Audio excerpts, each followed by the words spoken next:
ছেলে বিয়ে দেওয়ার পর মা বাবা কেন পর হয়ে যায়? ও আল্লাহ, এই কথা বললে নীরব খারাপ।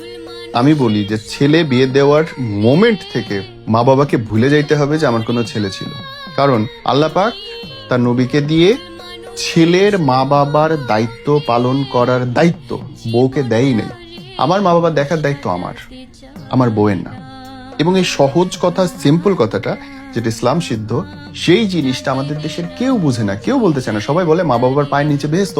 অবশ্যই বেহেশত সন্তানের জন্য, বউয়ের জন্য না, সন্তানের জন্য। আমি আমার মা বাবার জন্য জান দিয়ে দিব, আমার বউকে তো আদেশ করতে পারবো না। সে যদি নিজে থেকে করে আলহামদুলিল্লাহ। সমস্যা হচ্ছে বিয়ে করার পরে ছেলে সারাদিন বাইরে কাজ করবে, ঘুরবে, আড্ডা মারবে, চা সিগারেট খাবে, আর বউরে ফোন করে বলবে যাও আমার বাপরে একটু পা মালিশ করো। যদি বাপের সামনে বউ এইভাবে পা মালিশ করতে যায়, সে মানে এটা নাই, নিয়মেই নেই, অশালীন ব্যাপার।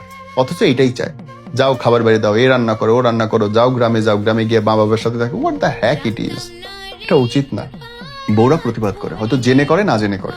ভাই, অন্যের মা বাবার সেবা করতে আমার ভালো লাগার কথা না, একদমই লাগার কথা না। তারপরেও যদি করে, আমাদের দেশের গ্রাম বলো শহর বলো, বাংলাদেশের মেয়েরা অনেক ভালো। তারা 100% মেয়ে তার শ্বশুর শাশুড়ির যত্ন করে, মা বাপ ভাবেই করে। তো আমাদের শ্বশুর শাশুড়ি যখন হই আমরা, মা বাবারা, আমরা নিতে পারি না। আমার ছেলে পরের বাড়িতে যে বউ হয়েছে সে পরের বাড়ির মেয়ে। এবং আমাদের দেশের ছেলেরা বিয়ের পরে যে পর হয় শুধুমাত্র শ্বশুর শাশুড়ির বাজে একচোখা আচরণের কারণে। একদম স্পষ্ট করে বলতে চাই, বাজে এবং একচোখা আচরণের কারণে।